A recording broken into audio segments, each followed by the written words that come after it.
सुप्रभात। आज हम लोग वसंत भाग 2 से कविता कठपुतली पढ़ेंगे, जिसके कवि भवानी प्रसाद मिश्र हैं। भवानी प्रसाद मिश्र का जन्म 29 मार्च 1913 गांव टिगरिया, जिला होशंगाबाद में हुआ और इनकी मृत्यु फरवरी 20, 1985 नरसिंहपुर, मध्य प्रदेश में हुई। उन्हें उनकी कृति बुनी हुई रस्सी पर साहित्य अकादमी पुरस्कार मिला। वे गांधीवादी विचारधारा से प्रभावित थे। कठपुतली कविता में कवि ने कठपुतलियों के मन की व्यथा को दर्शाया है। ये सभी धागों में बंधे बंधे परेशान हो चुकी हैं और इन्हें दूसरों के इशारे पर नाचने में दुख होता है।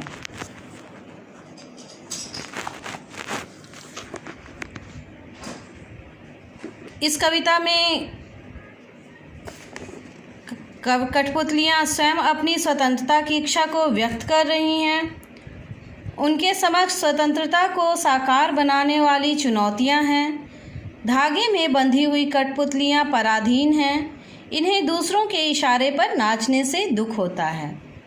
दुख से बाहर निकलने के लिए एक कठपुतली विद्रोह कर देती है। वह अपने पाँवों पर खड़ी होना चाहती है। उसकी बात सभी कठपुतलियों को अच्छी लगती है। स्वतंत्र रहना कौन नहीं चाहता, लेकिन जब पहली कठपुतली पर सबकी स्वतंत्रता की जिम्मेदारी आती है तो वह सोच समझकर कदम उठाना जरूरी समझती है। पुनः हम लोग इस कविता को देखते हैं। कठपुतली गुस्से से उबली, बोली, ये धागे क्यों हैं मेरे पीछे आगे, इन्हें तोड़ दो, मुझे मेरे पाँवों पर छोड़ दो।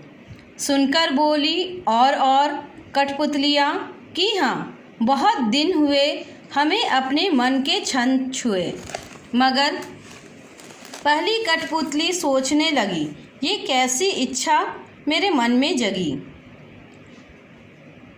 कठपुतली का अर्थ होता है काठ से बनी पुतली या गुड़िया।